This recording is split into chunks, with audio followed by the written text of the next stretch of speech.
सर्व भाविक भक्तांना खूप खूप आशीर्वाद। एक आनंदाची बातमी सर्वांना, या वर्षी रामनवमी निमित्तानं रामकथा ठेवलेली आहे व तसेच 108 कुंडी विश्वशांती दत्तयज्ञ ठेवलेले आहे। सकाळी काकडा आरतीनं कार्यक्रमाची सुरुवात होणार रोज, त्याच्यानंतर 7 ते 10 108 कुंडी दत्तयागला सुरुवात होईल। ज्या ज्या दाम्पत्य यज्ञाला बसत असतील त्यांनी सकाळी 6 वाजता येतर आपलं हजर राहणे। त्याच्यानंतर यज्ञ संपल्यानंतर कथेला सुरुवात होईल। कथा ही 11 ते 2 कथा रोज राहील। त्या कथेचा विसुद्धा सर्वांनी लाभ घ्यावा। खूप छान कथा होणार आहे, म्हणून या कथेचा तुम्ही सर्वांनी अवश्य लाभ घ्यावा। त्याच्यानंतर संध्याकाळचं 5 वाजता हरिपाठ होईल। त्याच्या हरिपाठ संपल्यानंतर रोज हरिकीर्तन होईल।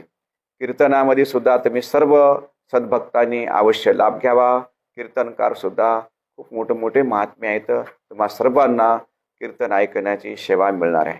म्हणून ते रोज 7 दिवसाचा असा कार्यक्रम आहे। त्याच्यानंतर कथा संपल्यानंतर रोज प्रसादाची व्यवस्था केलेली आहे। रोज 1 लाख लोक प्रसाद घेतील। वरण भात चपाती भाजी सर्व व्यवस्था गावगावच्या लोकांनी सुद्धा वाढण्याचं नियोजन घेतलेलं आहे। एका दिवशी 2-2 गावचे महिला वाढतील, पुरुषाला वाढतील अशी व्यवस्था केलेली आहे। या सर्वांनी या कार्यक्रमाचा सर्वांनी लाभ घ्यावा। सकाळी नाश्ता राहील, नाश्त्यामध्ये सुद्धा रोज खिचडी राहील। 10 वाजेपर्यंत 10च्या नंतर रोज प्रसाद राहील। अशा तऱ्हेचं नियोजन केलेलं आहे। रोज 1 लाख लोक प्रसाद घेतील।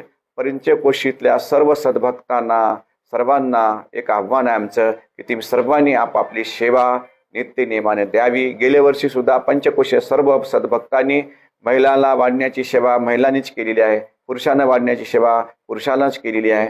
आणि एकही दुकान या 7 दिवसामध्ये कुठलंच दुकान लागणार नाही। दुकानधारकांनी सुद्धा ही सूचना लक्षात घेतली पाहिजे। कोणी दुकान लावण्याचा प्रयत्न करू नये। कोठे दुकाना 7 गावचे ग्रामपंचायत ठराव पोलीस स्टेशनला गेलेले आहेत, म्हणून सर्व दुकानदार धारकांनी सुद्धा कुठलंच दुकान लावण्यात येणार नाही। ही परमिशन तुम्हाला मिळणार नाही। महिलांसाठी आपण विशेष असं की राहण्याची व्यवस्था बी सगळी महिलांचा कक्ष वेगळा केलेला आहे। जेवणा जसा कक्ष वेगळे का राहण्यात सुद्धा मंडपामध्ये राहण्याची व्यवस्था, महिलांसाठी संडास बाथरूमची व्यवस्था वेगळी केलेली आहे। महिलांना एक आव्हान आहे आमचं की महिलांनी अंगावर दागिने घालून येऊ नये, जेणेकरून तुम्हाला त्याचा त्रास होऊ नये। म्हणून तुम्ही दागिने आपल्या घरीच काढून ठेवायचे। फार जास्त पैसे सुद्धा आणायचे नाही। खर्चायचे काम तुम्हाला तुमचे स्वतःचे जे पाकिट असतात तुम्ही जवळ ठेवलेले असतात ते पाकिट मोबाईल सांभाळून ठेवणे आणि फार कमी प्रमाणात पैसे आणणे। म्हणून पैशाचे इथं तुम्हाला कुठेही काम पडणार नाही, कुठलेही दुकान खरेदी करायची नाही। म्हणून स्वतःचे दागिने पाकिटे सांभाळून ठेवायचे। आपल्या लहान मुला सुद्धा आपण सांभाळून ठेवायचं आहे। म्हणून सर्व महिलांसाठी संडास बाथरूमची व्यवस्था राहण्याची व्यवस्था मंडपमध्ये केलेली आहे। म्हणून तुम्ही सर्वांनी याची दक्षता घ्यावी आणि सर्वांनी या कार्यक्रमाचा अवश्य लाभ घ्यावा।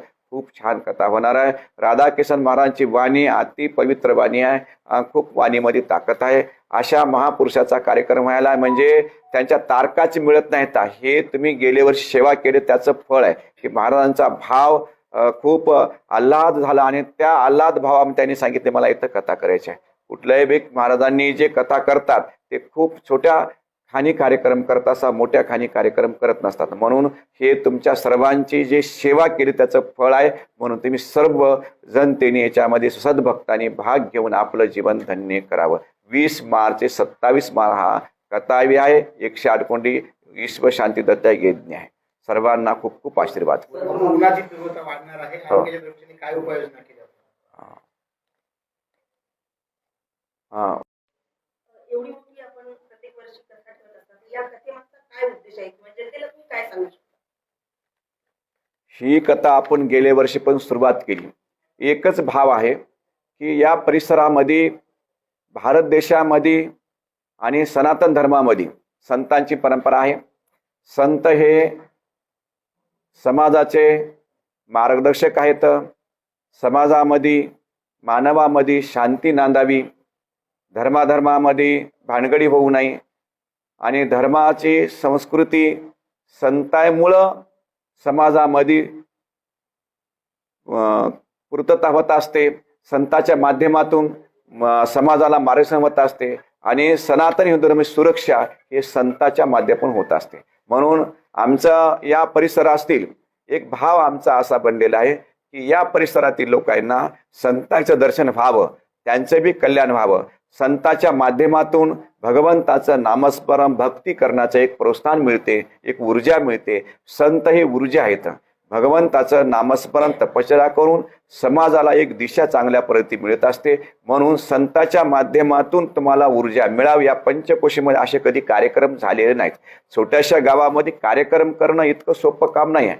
बऱ्याच लोकांना वाटते बा की महाराज गेल्या वर्षी कार्यक्रम केले, यावर्षी कार्यक्रम करायचं, किती पैसा जमा होते की पैशासाठीच करायचे. अजिबात पैशासाठी नाही आहे. तर हे समाजाच्या कल्याणाकरता कार्यक्रम आहे. तुम्हा सर्वांना भगवंताच्या नामाची ऊर्जा आवश्यक आहे आणि ती ऊर्जा अशा माध्यमातून तुम्हाला मिळत असते. समाजातला तरुण वर्ग फार व्यसनाधीन होत चाललेला आहे. तरुण नष्ट होत चाललेला आहे. झाडं मोठमोठे नष्ट होत चालले. झाडाची भरपूर तोड चालू आहे. भरपूर तोड चालू आहे. त्याच्यामुळे झाडं सुद्धा कमी होत चाललेत आणि मुलं सुद्धा, तरुण मुलं हे सुद्धा नष्ट होत चालले. म्हणून या माध्यमातून तरुणांना चांगली प्रेरणा मिळावी आणि या माध्यमातून वृक्ष हे झाडं सुद्धा संगोपन व्हावं. लोकांनी झाडं लावावं, प्लॅस्टिक मुक्त करावं, प्लॅस्टिक सुद्धा वापरू नये, जमीन सुपीक व्हावी, याच्यासाठी गायीचं पालन करावं. याच्यासाठी हा कार्यक्रम आहे. समाजाला एक दिशा देण्यासाठी हा कार्यक्रम आहे. करमणुकीचा नाही, पैसा कमवण्यासाठी अजिबात नाही. का तर समाजामध्ये फिरते वेळेस समाजाकडून पैसा घेऊन कार्यक्रम करणं खूप काम अवघड आहे. इतकं काम सोपं नाही. माणूस लेकराला 10 रुपये देत नाही, पण आम्हाला एवढं सगळं फिरून सगळं सांगून लोकांना पटवून सांगावं लागते बाबा तुमच्या हातून सत्कर्म घडावं. म्हणून हा कार्यक्रम तुम्हा सर्वांचा आहे. तुम्ही सर्व त्या कार्यक्रमात सहभागी आहात आणि तुमच्या सगळ्याच्या सहयोगातून कार्यक्रम. हा कार्यक्रम म्हणजे गेल्या वर्षी केला, यावर्षी केला, लोकांचे काही भ्रम असतील ते डोक्यातून काढून टाका. ही समाजाच्या कल्याणाकरता कार्यक्रम आहे. हे केवळ कारण पैसा कमवण्यासाठी अजिबात नाही. आम्ही गेल्या वर्षी कार्यक्रम केला, समाजाने भरपूर साथ केली, पण त्याच्यामध्ये सुद्धा खूप मोठा बाकी भरपूर राहिलेली होती. पण लोकांनी समाजाने अजून सुद्धा भरपूर बाकी आहे. तरी पण आम्ही कार्यक्रम करतो. केवळ याचा एकच भाव आहे, समाज जागृती व्हावी, समाजामध्ये संघटना यावी, समाजाला दिशा चांगली मिळावी. समाजाच्या कल्याणाकरता हा कार्यक्रम आहे.